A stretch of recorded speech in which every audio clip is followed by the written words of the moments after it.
जोहार, जय मल्योसी में संकेत और आप देख रहे हैं एमएन टीवी। आज देश में बहुत कुछ घटनाएं घटित हो रही है। एक तरफ डब्ल्यूएचओ का कहना है कि भारत सरकार कोरोना से हुए मृत्यु का आंकड़ा छुपा रही है। जो आंकड़ा भारत सरकार ने बताया है, डब्ल्यूएचओ का कहना है कि ये आंकड़ा उससे 10 गुना ज्यादा है। 5 लाख का आंकड़ा सरकार ने बताया है और डब्ल्यूएचओ का कहना है 50 लाख के करीब लोगों की मृत्यु भारत में हुई है। दूसरी तरफ राजद्रोह का जो कानून है, आईपीसी की धारा 124 ए, इसको सुप्रीम कोर्ट में चैलेंज कर दिया है। सरकार का कहना है कि ये कानून सही है।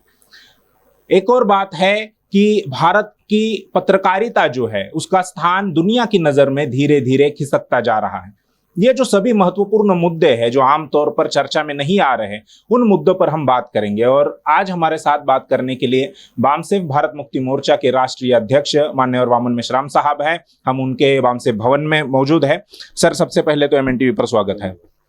सर, अभी 6 मई की तारीख गई और वो बहुत महत्वपूर्ण दिन था बहुजन आंदोलन के लिहाज से। अगर देखें, 100 साल पहले उसी दिन को छत्रपति शाहू जी महाराज का मृत्यु हुआ था, उनका महापरिनिर्वाण हुआ था। 100 साल पूरे हो गए हैं। आपके अलावा, आपके संगठन के अलावा देश भर में किसी ने भी शाहू महाराज को अभिवादन करने के लिए कोई कार्यक्रम नहीं लिया, इतना महत्वपूर्ण साल होने के बाद भी। यहाँ तक कि महाराष्ट्र की जो सरकार है, महाविकास आघाड़ी की सरकार, जो खुद को फुले शाहू अम्बेडकर की विचारधारा पर चलने वाली सरकार कहती है, या हर बार फुले शाहू अम्बेडकर का नाम लेते हैं, लेकिन फिर भी उनकी तरफ से भी, सरकार की तरफ से भी कोई कार्यक्रम नहीं लिया गया। क्या कहेंगे इस पर? महाविकास आघाड़ी के जो लोग हैं वो ब्राह्मणों से डरते हैं। ब्राह्मणों के लोग इससे नाराज हो जाएंगे। वो लोग नाराज नहीं होना चाहिए, इसलिए उन्होंने ऐसा शाहू महाराज के स्मृति शताब्दी की तरफ ध्यान नहीं दिया। असली वजह ये है, अन्यथा कोई वजह मुझे दिखाई नहीं देती है। क्या ये उनका दोगलापन है? हाँ, मतलब ये कहा जा सकता है कि ये पाखंड वो कर रहे हैं केवल नाम लेने का, क्योंकि नाम लेने से लोगों को लगता है, उन लोगों को लगता है कि लोग खुश हो जाते हैं, क्योंकि इनको मानने वाले लोग जो है महाराष्ट्र में बहुसंख्य लोग हैं और इस वजह से वो ऐसा करते हैं, ऐसा मेरा मानना है। 100 साल के बाद भी छत्रपति शाहू जी महाराज आज भी प्रासंगिक है, ऐसा लोग कहते हैं। उनके विचार आज भी महत्वपूर्ण है। 100 साल के बाद उनको क्यों याद करना चाहिए आपकी नज़र से, और वो किस प्रकार से याद करना चाहिए? लोगों की लड़ाई छत्रपति शाहू महाराज अपने जीवन काल में लड़ते रहे। वो वंचित लोग, पिछड़े लोग, जिनको अधिकार नहीं थे, ऐसे लोग, उनकी लड़ाई आज भी बदस्तूर जारी है और उनके साथ अभी भी न्याय नहीं हुआ। संविधान ने उनको सारे अधिकार दिए हैं, मगर जमीनी स्तर पर वो अधिकार लागू नहीं है। इस वजह से छत्रपति शाहू महाराज का प्रासंगिक होना महत्वपूर्ण है। ये सबसे बड़ा कारण है, क्योंकि वो लड़ाई जारी है। जब तक वो लड़ाई का लॉजिकल एंड नहीं होता, तब तक शाहू महाराज की प्रासंगिकता बरकरार रहेगी। अभी सर, देश में जो माहौल है, आप भी देख रहे हैं, देश भर में आप घूम रहे हैं, धार्मिक दंगे हो, इस प्रकार का माहौल बनाया जा रहा है। मस्जिदों के ऊपर लाउडस्पीकर का मुद्दा केवल महाराष्ट्र में नहीं, सारे देश भर में उठाया जा रहा है। इसको आप कैसे देखते हैं? अल्पसंख्यक ब्राह्मण लोगों की धार्मिक चेतना को मुसलमानों के विरोध में खड़ी करके एससी, एसटी, ओबीसी का अपने राजनीति के लिए इस्तेमाल करना चाहते हैं। और ये इस्तेमाल जो है करना आसान नहीं रहा है अभी पहले के मुकाबले, क्योंकि इन लोगों की भी अपने अधिकार के प्रति जागृति बढ़ रही है लगातार। और इस वजह से SC ST OBC के लोगों का ध्यान भटकाने के लिए, उनको डाइवर्ट करने के लिए वो ये कोशिश कर रहे हैं कि SC ST OBC की सबसे बड़ी समस्या मुसलमान है।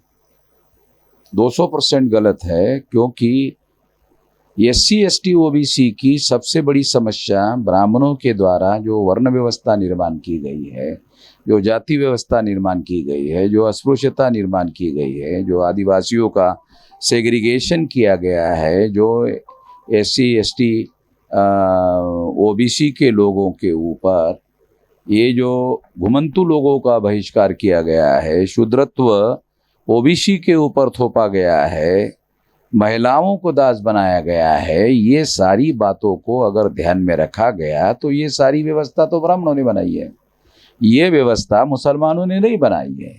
इसलिए मुसलमान हमारी समस्या का मूल कारण नहीं है, हमारी समस्या का मूल कारण ब्राह्मण है।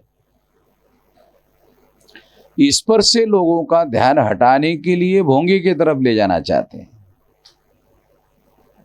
इससे हमारे लोगों को सावधान रहने की जरूरत है। अभी 25 मई को राष्ट्रीय पिछड़ा वर्ग मोर्चा की तरफ से भारत बंद का ऐलान किया, जिसमें सबसे प्रमुख मुद्दा OBC की जाति आधारित जनगणना का है। तो क्या आपका ये कहना है कि OBC उस भारत बंद में शामिल ना हो, या OBC में जागृति जो हो रही है उसे कहीं ना कहीं डाइवर्ट करने के लिए ये सारे मुद्दे खड़े किए जा रहे हैं? हाँ, वो क्योंकि भारत बंद कोई छोटा मोटा मुद्दा तो है नहीं है। 2 बार हमने जब भारत बंद किया तो उस मामले को सरकार को सवाल करना पड़ा और सरकार का संकट बन गया। तो अब OBC की जाति आधारित गिनती होती है तो इन लोगों के राजनीति का जो आधार है, जिसे वो हिंदुत्व कहते हैं, मूलतः उसका नाम ब्राह्मणत्व होना चाहिए। मगर जो SC ST OBC के लोग अपने को अज्ञानता की वजह से हिंदू कहते हैं, उन लोगों को मूर्ख बनाने के लिए वो ऐसा कर रहे हैं। उनको ये जानकारी हमारे द्वारा देने का प्रयास हो रहा है कि ये हिंदुत्व नहीं है, ये ब्राह्मणत्व है, और हिंदुत्व के आड़ में छुपकर ये ब्राह्मणत्व थोपने का कार्यक्रम है। इससे सावधान रहने की जरूरत है। इस संदर्भ में लोगों को ज़्यादा से ज़्यादा जागृत करने का कार्य हमारे द्वारा चल रहा है। इस वजह से उनका संकट बढ़ा हुआ है। जी, बात महाराष्ट्र की करें सर, तो महाराष्ट्र में राज ठाकरे के द्वारा ये लाउडस्पीकर का जो मुद्दा है, मस्जिदों के ऊपर का लाउडस्पीकर का मुद्दा, वो उठाया जा रहा है। और लोग ये भी कह रहे हैं कि बीजेपी के साथ में उनका आने वाले चुनाव में गठबंधन हो सकता है, या वो इस प्रयास में है। आपको क्या लगता है, क्या वाकई में ऐसा होगा और इसी के लिए वो बीजेपी के स्क्रिप्ट पर काम कर रहे हैं? ये बात 200% सही है कि आने वाले विधानसभा 2024 में और लोकसभा, इसके लिए बीजेपी अकेले चुनाव लड़ने में और जीतने में कामयाब नहीं हो सकती। इसलिए शिवसेना उनके साथ आने के लिए तैयार नहीं है। इसलिए बीजेपी अपने बल पर, अकेले के बल पर कामयाब नहीं हो सकती। तो शिवसेना का वोट बेस राज ठाकरे की तरफ डाइवर्ट करने की रणनीति का ये हिस्सा है। इसलिए ये बीजेपी का ही कार्यक्रम है जिस पर राज ठाकरे काम कर रहे हैं। मगर बीजेपी का एक संकट है कि जितनी सीटें शिवसेना वाले मांगते थे, अगर राज ठाकरे ने अपना बेस बढ़ाया और उतनी सीटें मांगने का काम किया तो फिर और संकट बढ़ जाएगा। इसलिए वो राज ठाकरे को बहुत ज़्यादा आगे बढ़ने देने के लिए भी रुकावट पैदा कर रहे हैं। इसके लिए वो राणा दंपत्ति का इस्तेमाल कर रहे हैं। राणा जो है राणा दंपत्ति जो है वो बीजेपी के समर्थन से MLA और MP बने हुए हैं। इसलिए उन्होंने उनको खड़ा किया हुआ है ताकि सारा श्रेय जो है राज ठाकरे को ही ना मिले और राज ठाकरे ज़्यादा सीटों की मांग ना करे। ये सारा मतलब खेल जो है सारा बीजेपी ही कर रही है। यानी कुल मिलाकर ये सारा राजनीतिक खेल है। खेल जो है वो बीजेपी की तरफ से चल रहा है। जी। अभी आपने भारत बंद की बात की, हालांकि आप राज ठाकरे के ऊपर ज्यादा कुछ बात करते नहीं है, 2008 में अपने आपने बात की थी, इसके बाद अभी हमने जो सवाल पूछा उस पर बात की। भारत बंद की जहां तक बात है सर, एक भारत बंद आपने सीए एनआरसी के विरोध में किया था, और अभी अमित शाह के लगातार, आप भी पेपर अखबारों में पढ़ रहे होंगे कि लगातार स्टेटमेंट्स आ रहे हैं कि जैसे ही कोरोना की ये परिस्थिति समाप्त हो जाएगी वैसे ही हम सीएए को लागू करेंगे। तो वो जवाब किसको दे रहे हैं, कौन उनको पूछ रहा है? नहीं, वो तो हमारे द्वारा ही, जब हमने भारत बंद किया था सीएए के विरोध में, ये सीएए लागू करने के लिए ही उनकी कोशिश है। मगर हमने भारत बंद किया था, हम दोबारा चेतावनी देते हैं कि अगर इसको लागू करेंगे तो हम भारत बंद करेंगे, दोबारा भारत बंद करेंगे इस मुद्दे पर। ओबीसी के मुद्दे पर भी हम लोग भारत बंद कर रहे हैं, और आने वाले समय में अगर सीएए लागू करने की कोशिश की गई तो इसके लिए भी भारत बंद करेंगे।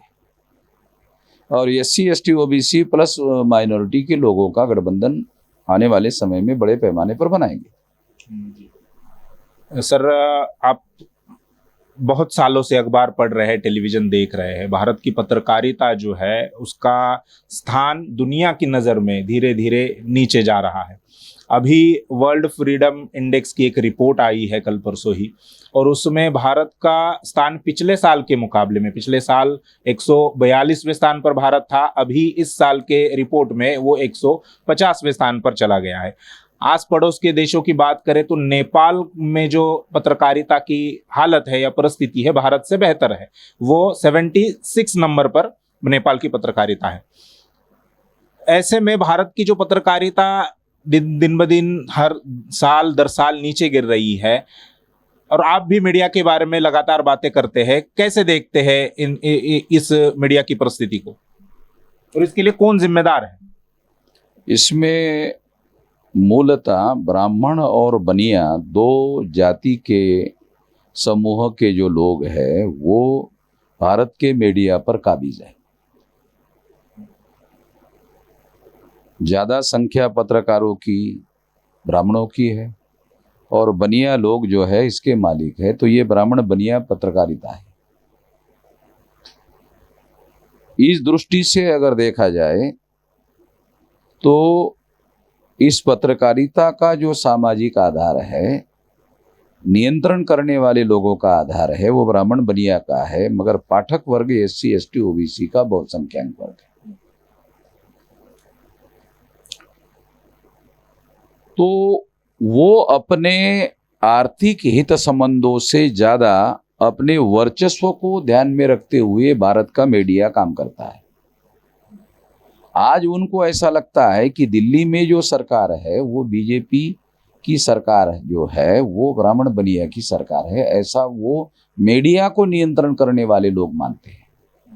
इसलिए मीडिया का स्तर जो है वो एक तरफी हो गया है। एक ये बात है। दूसरा, मीडिया फ्रीडम जिसको कहा जा रहा है, दुनिया के लोगों को और भी नए दृष्टिकोण के साथ भारत के मीडिया के बारे में केवल बीजेपी के लोग आए हैं इस वजह से नहीं देखना चाहिए, बल्कि उनको जो मैं कह रहा हूं कि ये ब्राह्मण बनिया कंट्रोल्ड है और ये एक बहुत बड़ी समस्या है। सोशल मीडिया ने इस कंट्रोल को थोड़ा कमजोर किया है। सोशल मीडिया की वजह से जो वंचित वर्ग है उन लोगों को उनकी बात कहने का मौका उपलब्ध हुआ है। तो इसलिए दुनिया के लोगों को इसका स्टडी करते वक्त ये बात भी ध्यान रखना जरूरी है जिसका वो ध्यान नहीं रखते हैं। और इस संबंध में सरकार का जो रोल है वो जिन लोगों का कंट्रोल है उस बात को ध्यान में रखते हुए मैं ऐसा मानता हूं कि उनको उनके हितों को ध्यान में रखते हुए इस सरकार को मैनेज करना ज़्यादा आसान हो गया है। इसलिए इसका फ्रीडम जो है समाप्ति की ओर है, और उसके लिए मीडिया वाले जो है खुद भी जिम्मेदार है, क्योंकि उसका नियंत्रणकारी जो सामाजिक वर्ग है वो अपने हित संबंधों को ज़्यादा ये कर रहा है, और पत्रकारिता का जो धर्म है जनता को जगाने का, इसके प्रति वो जागृत नहीं है। इसके प्रति वो अपनी जिम्मेदारी नहीं मानते हैं। बहुत सारी बातें वो छापते ही नहीं है। यानी पत्रकार लोगों ने खुद ही सेंसरशिप लगाई हुई है। जो भारत का वंचित वर्ग है उनकी बातों को वो बिल्कुल भी अपने मंच पर तवज्जो नहीं देते। ये एक प्रकार की सेंसरशिप है और ये जातीय सेंसरशिप है। 85% जो वर्ग है उसके हितों के किसी विरोध में वो काम करते रहते हैं। ये जो पाठक वर्ग है उसके हितों के विरोध में काम करते हैं।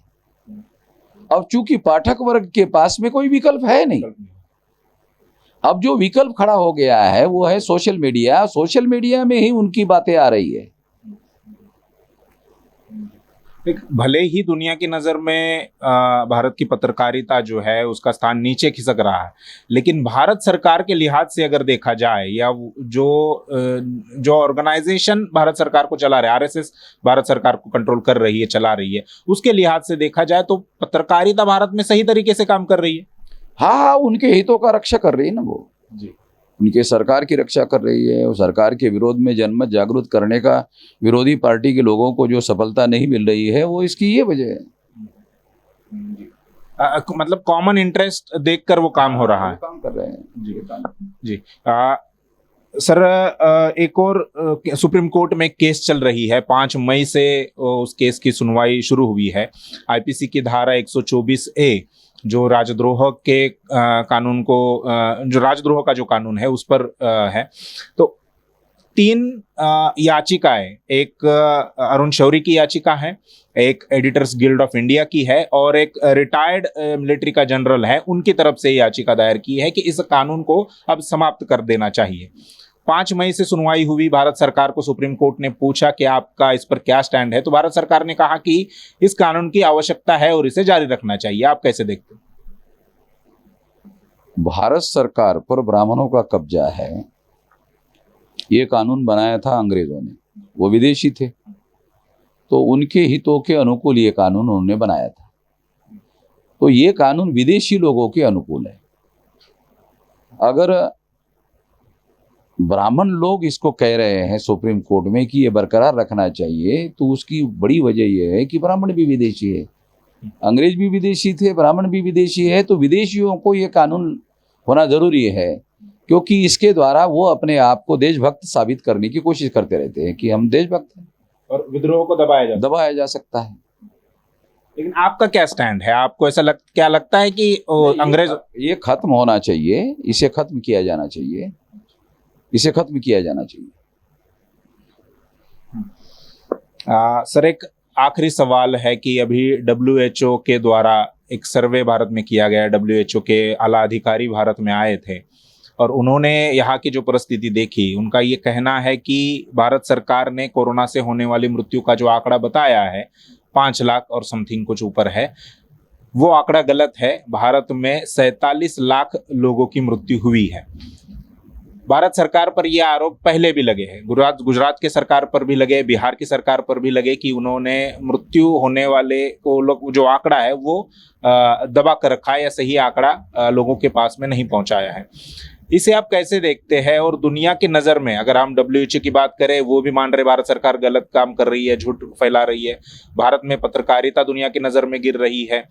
तमाम ऐसे दुनिया की नज़र में जो है भारत की कार्यक्षमता पर ही सवाल उठ रहे हैं। कैसे देखते हैं इसे?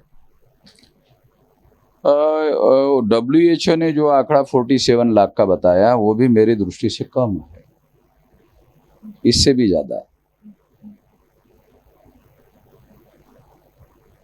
उन्होंने मर्यादा रखी है। तो WHO का जो हेड है उसका नाम नरेंद्र मोदी ने तुलसीराम रखा था ना, तो इसलिए थोड़ा उन्होंने आंकड़ा कम बताया। हाँ, ये 47 लाख से ज्यादा है। हाँ, ये 1 करोड़ होना चाहिए। 1 करोड़ से कम नहीं लोग। किस आधार पर ये कह रहे हैं? ये इसलिए क्योंकि बहुत सारे लोगों को मेडिकल फैसिलिटी ही नहीं मिली। बहुत सारे लोगों को मेडिकल फैसिलिटी के आधार पर जो हॉस्पिटल में एडमिट हुए, केवल उसका आंकड़ा सरकार ने दिया है। जो लोग अपने घर में मरे हैं उसके बारे में तो किसी को कोई आंकड़ा दिया ही नहीं, सरकार के पास रिकॉर्ड ही नहीं उसका। अस्पताल के बाहर भी कुछ लोग बाहर लाइन लगा के बैठे थे, उनको एडमिट नहीं हुआ, वो ऐसे वैसे ही मरे और वहां से वापस गए। घर में मरे, जो अस्पताल में एडमिट नहीं हो पाए फैसिलिटी के अभाव में, ऐसे बहुत सारे लोग हैं। तो इसलिए ये आंकड़ा 1 करोड़ से कम नहीं हो सकता। WHO ने भी ये आंकड़ा छुपाने की कोशिश की है, भारत सरकार को बचाने की कोशिश की है। इसमें भारत सरकार का मैनेजमेंट है, ऐसा मेरा मानना है। ये 1 करोड़ से कम नहीं है। कहा तो था मैंने कि आखिरी सवाल है, लेकिन आखिरी सवाल अब मैं पूछूंगा कि अभी संगठन में जो कुछ हो रहा है उसको देखते हुए आगे आपकी क्या प्लानिंग है, किस प्रकार से अभी संगठन को आप आगे बढ़ाएंगे? खाबड़े साहब को और हमको ऐसे लोगों को, तोड़फोड़ करने वाले लोगों को निपटने का हमारे पास बहुत लंबा तजर्बा है, तो हम इसको निपटेंगे। जो हमारा बुनियादी संगठन है उसमें किसी प्रकार का कोई डैमेज नहीं है, यानी वाम से उसके ऊपर, हाँ, उसके ऊपर सारा आंदोलन खड़ा है। तो उसमें हम लोगों को किसी प्रकार की कोई दिक्कत नहीं आ रही है। इसका उदाहरण है कोल्हापुर में जो कार्यक्रम हो, पब्लिक में जो सारे देश भर में हमारे कार्यक्रम हो रहे, सारे ऐसे वैसे हो रहे जैसे पहले होते थे। शुक्रिया सर हमसे बात करने के लिए। तो ये थे वाम से भारत मुक्ति मोर्चा के राष्ट्रीय अध्यक्ष वाम मेश्राम साहब।